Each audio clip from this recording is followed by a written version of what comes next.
सर्वांना. तर आज दिनांक 2 मेची सेवा मी चालू करत आहे. वक्रतुंड महाकाय सूर्यकोटी समप्रभा निर्विघ्नं कुरु मे देव सर्वकार्येषु सर्वदा.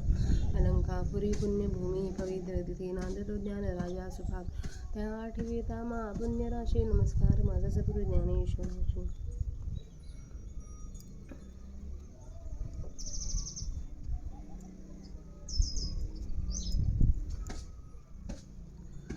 सर्वकर्माणि मनसा संन्यस्याते सुखवशी. नवद्वारे पुरे देही नैव कुर्वन् कार्यान्. जैसा फळाचे आहावे ऐसे कर्म करी आघवे. मग न कैजेची येणे भावे उपेक्षी जो. तो जयाकडे वास पाहे देवती सुखाची सृष्टी होय. तो म्हणे ते तर आहे महाबोधू. नवद्वारे देही तू असू तुझी परी नाही. करी तुझी न करी काही फल त्याने. न कर्तृत्वं न कर्माणि लोकस्य सृजति प्रभुः. न कर्मफलसंयोगं स्वभावस्तु प्रवर्तते. जैसा हा सर्वेश्वरो पाहिजे तव निर्व्यापारू. परी तोची रची विस्तारू त्रिभुवनाचा. आणि करता ऐसे म्हणिपे तरी कवने कर्मी न शिंपे. जे हात पावे न लिंपे उदास वृत्तीचा. योग निद्रा तरी न मोडे अकर्तेपणा सवू न पडे. परी महाभूताचे दळवाडे उभारी भले. जगाच्या जीवी आहे परी कवनाच्या काही नोहे. जगची हे होय जाये तो शुद्धीही देणे. नादत्ते कस्यचित् पापं न चैव सुकृतं विभुः. अज्ञानेनावृतं ज्ञानं तेन मोहं द्विजनन्त्वः. पापपुण्याशेषे वासेची असुत न देखे. आणि साक्षी होऊन ढगे एरी गाठी गायसे. एरी मोठी गायसे. पै मूर्तीचे निमिळे तो मूर्तीची होऊनी खेळे. परी अमृतपण न मिळे दादुलयाचे. तो सृजी पाळी संहारी ऐसे बोलिताचे चराचरी. ते अज्ञान गा अवधारी पंडू कुमारा.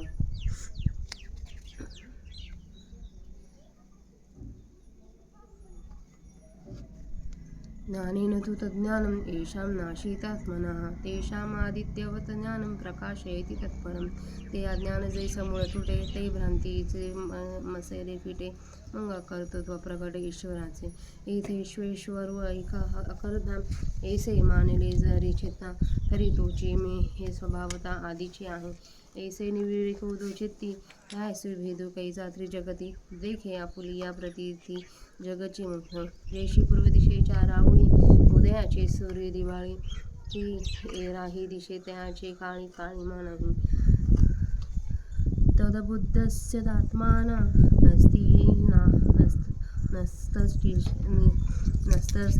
नस्तनिष्ठास्तपरायणः.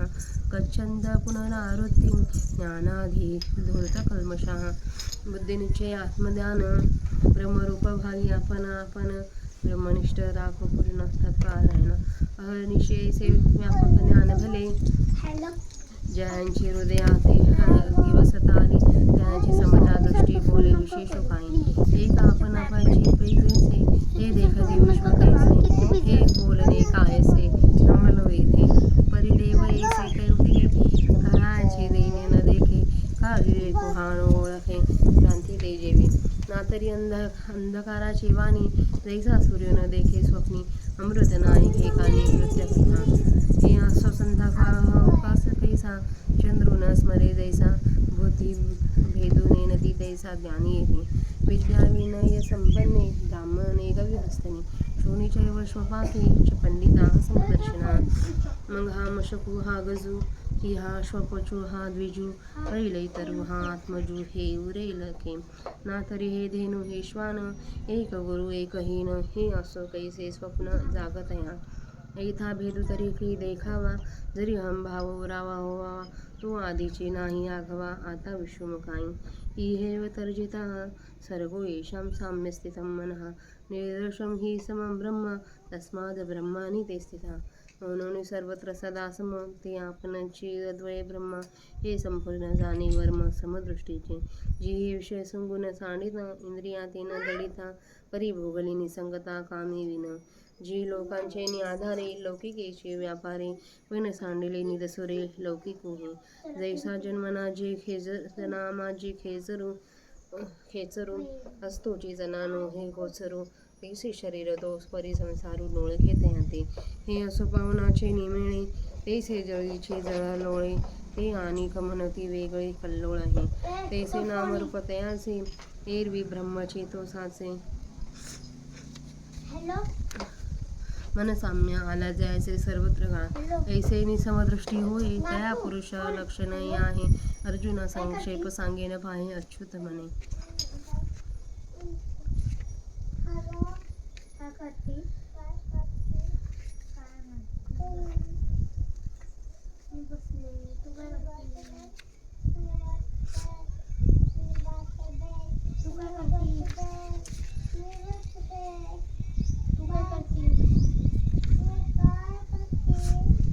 तर आता आपण ह्या 30 ओळी वाचून झाल्या आहे. त्यांचा मराठीत आपण अर्थ बघूया. कर्म करणारा योगी कर्मफलाचा त्याग करून अत्यंत श्रेष्ठ अशी शांती मोक्ष मिळवतो. कर्मयोगाच्या ठिकाणी अयुक्त असलेला, फलाच्या ठिकाणी आसक्त असलेला कामाच्या योगाने प्रेरित झाल्यामुळे बंधन पावतो.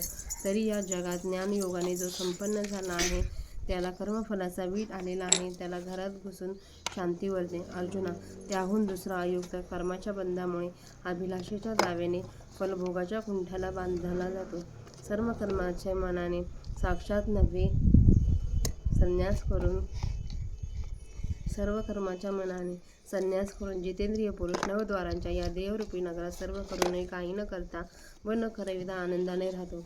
फलाची इच्छा असलेल्या पुरुषाप्रमाणे तो सर्व कर्म करतो आणि नंतर आपल्या हातून ती गोष्ट घडलीच नाही अशा अकर्ते मनाच्या समजुतीने जो त्याविषयी उदासीन राहतो तो तिकडे पाहतो. तिकडे सुखमय सृष्टी होते आणि तो जेथे सांगेल तेथे महाबोध आणतो. 9 छिद्रांच्या देहामध्ये वागत असूनही त्याचे देहाशी तादात्म्य नसते. तो फलांचा त्याग करणारा कर्म करीत असतानाही तत्वतः काहीच करीत नाही.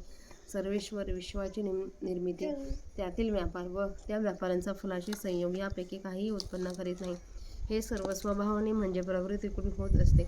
ज्याप्रमाणे सर्वेश्वर जर पाहिला तर तो वस्तुतः क्रियाशून्य असतो, परंतु तोच तिन्ही लोकांच्या विस्ताराची रचना करतो आणि त्याच करता असे म्हणावे तर तो कोणत्याही कर्माने लिप्त होत नाही. कारण त्याच्या ठिकाणी असणारा उदासीनतेचा कोणताही अवयव अशुद्ध होत नाही. त्याची उदासीनता किंचितही बिघडत नाही. त्याच्या सहस्थितीचा तर भंग होत नाही व त्याच्या कर्तेपणाचा चोळवटत नाही. असे असूनही तो महाभूतांचे अनेक समुदाय चांगल्या तऱ्हेने उत्पन्न करतो. जो जगातील सर्व प्राण्यांना व्यापून असतो, परंतु केव्हाही कोणाची आसक्ती धरत नाही. हे जग उत्पन्न होत नाही व नाहीसे होत नाही, त्याची त्यास खबरही नसते. ईश्वर कोणाचे पाप घेत नाही आणि पुण्यही घेत नाही. अज्ञान आणि ज्ञान आच्छादलेले आहे म्हणून प्राणी मोह पावतात, म्हणजे ईश्वरच सर्व करता आहे असे समजतात. प्राणी मात्राकडून होणारी संपूर्ण पाप पुण्य ही त्याच्या अगदी जवळ असून तो त्यांना जाणत नाही.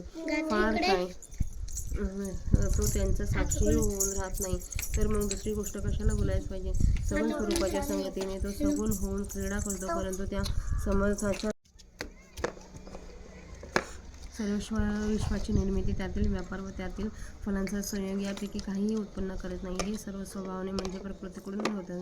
ज्याप्रमाणे सर्वेश्वर जर पाहिला तर तो वस्तुतः क्रियाशून्य असतो, परंतु तोच तिन्ही लोकांच्या विस्ताराची रचना असतो. त्याच करता असे म्हणावे तर तो कोणत्याही कर्माने लिप्त होत नाही. कारण त्याच्या ठिकाणी असणाऱ्या उदासीनतेचा कोणत्याही अवयव शुद्ध होत नाही. त्याची उदासीनता किंचितही बिघडत नाही. त्याच्या सहस्थितीचा भंग होत नाही.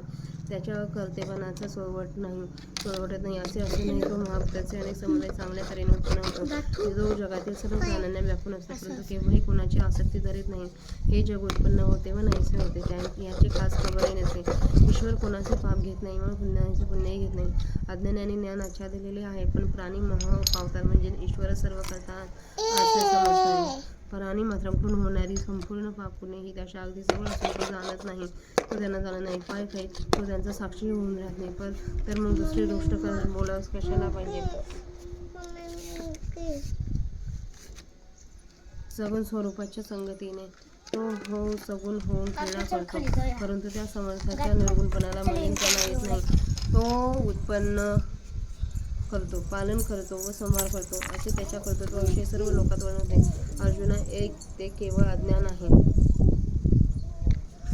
पण ज्याचे ते अज्ञान परमात्म्याच्या ज्ञानाने नाश पावले आहे, त्यांना ते अज्ञान सर्व वस्तूंच्या ठिकाणी परम जी वस्तू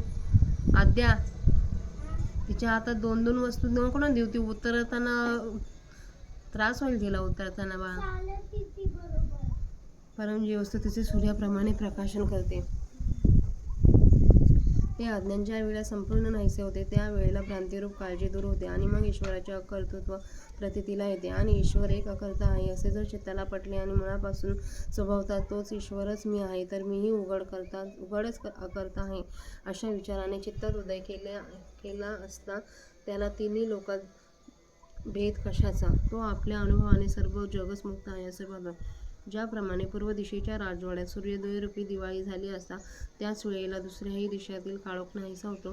ज्यांची बुद्धी परब्रह्माच्या ठिकाणी रंगली आहे ते परब्रह्मच ज्यांचा आत्मा आहे त्याच्याच ठिकाणी ज्यांचा अभिनिवेश आहे तेच आपण आहोत अशी भावना ज्यांची बुद्धी करीत आहे आणि जे तत्परायण आहेत त्याचाच निजध्यास ज्यांच्या बुद्धीने करतात अशा रीतीने ज्ञानाच्या योगाने ज्याचे दोष नाहीसे झाले आहेत त्यांना पुन्हा संसार जन्म मरण प्राप्त होत नाही.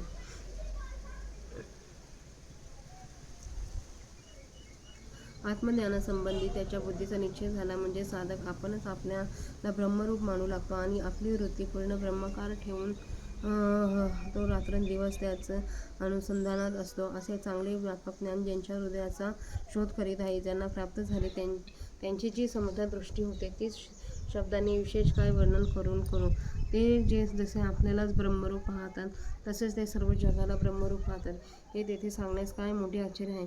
परंतु ज्याप्रमाणे देव हे लीलेने देखील केवळ दैन्य पाहत नाही किंवा विवेक हा ज्याप्रमाणे भ्रांतीला जाणवत नाही किंवा अंधकाराचा प्रकाश ज्याप्रमाणे सूर्याला स्वप्नातही दिसत नाही किंवा अमृताच्या कानावर मृत्यूची वार्ताही येत नाही हे राहू दे, उष्णता कशी असते हे ज्याप्रमाणे चंद्राला आठवूनही लक्षात येणार नाही त्याप्रमाणे ते ज्ञानी प्राण्यांच्या ठिकाणी भेदाला जाणार नाहीत. विद्या व विनय यांनी युक्त असा ब्राह्मण गाय, हत्ती, कुत्रा आणि चांडाल या सर्वांच्या ठिकाणी त्या ज्ञानी पुरुषाची दृष्टी सारखीच असते. मग त्याच्या ठिकाणी हे चिलेट आणि हा हत्ती किंवा हा चांडाळ आणि हा ब्राह्मण किंवा हा आपला मुलगा आणि हा पलीकडला असलेला बरगा ही असला कोठून राहणार अथवा ही गाय आणि हे कुत्रे अथवा एक थोर आणि एक नीच हे कोठले हे राहू दे, जागा असलेला स्वप्न कोठून पडणार आणि जर अहंकार उरलेला असेल तरच भेदाची प्रतीती होईल. तो अहंकार तर अगोदरच सर्व नाहीसा झाला आहे, आता भेदभाव कुठला. अशा समदृष्टीने ज्यांचे मन स्थिर झाले आहे त्यांनी या लोकीच संसाराला जिंकले. ब्रह्म व सर्व भूतांच्या ठिकाणी सम आहे व विषमता रूपी दोषरहित आहे व याकरिता ते ज्ञानी पुरुष ब्रह्माच्या ठिकाणी निश्चल झालेले असतात आणि म्हणून ते सर्वत्र सम आहे. म्हणून सर्व ठिकाणी सर्व काळासारखे असणारे हे अद्वय ब्रह्म तेच आपण आहोत हे जे समदृष्टीने तत्व ते तो संपूर्ण जाणतो. ज्यांनी विषयाचा संबंध न टाकता आणि इंद्रियाचे दमन न करता निरीच्छा असलेल्यामुळे अलिप्तता भोगली, जे लोकांना अनुसरून लोक करतात त्याप्रमाणे व्यवहार करतात, परंतु ज्यांनी लोकांच्या ठिकाणी असणारा अज्ञानाचा त्याग केला आहे, ज्याप्रमाणे पिशाच जगात असून जगाला दिसत नाही त्याप्रमाणे तो देहधारी असूनही संसारी लोक त्याला ओळखत नाही हे राहू दे. वाऱ्याच्या संगतीने ज्याप्रमाणे पाण्यावरच पाणी लाटारूपी खेळते पण लोक त्यास या लाटा पाण्याहून वेगळ्या आहेत असे म्हणतात त्याप्रमाणे त्याच्या नामरूपाची गोष्ट आहे. एरवी ज्याचे मन सर्व ठिकाणी साम्याला आले आहे तो खरोखरच ब्रह्म आहे. अशा तऱ्हेने जो श्रमदृष्टी असतो तो त्या पुरुषाला ओळखण्याचे लक्षण देखील आहे. अच्युत म्हणाले, अर्जुना मी तुला ते थोडक्यात सांगतो त्याचा तू विचार कर. अशा रीतीने आपण 19 श्लोक पूर्ण केले आहेत.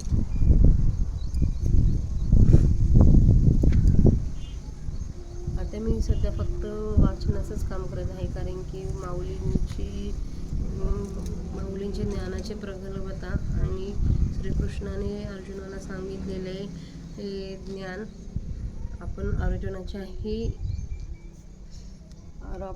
आपल्याला जर ते पूर्णपणे समजले असेल तर आपण अर्जुनाच्या योग्यतेचे आहोत, पण आपण ते समजत नाही म्हणून आपण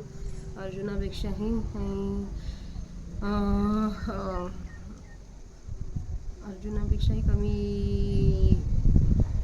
बुद्धीचे आहोत असं म्हणता येईल. तर झालेली माऊलींची सेवा म्हणजे 3 दिवसांची सेवा राहिली होती ती आता माझी पूर्ण झाली आहे. थँक्यू सर्वांना. रामकृष्ण.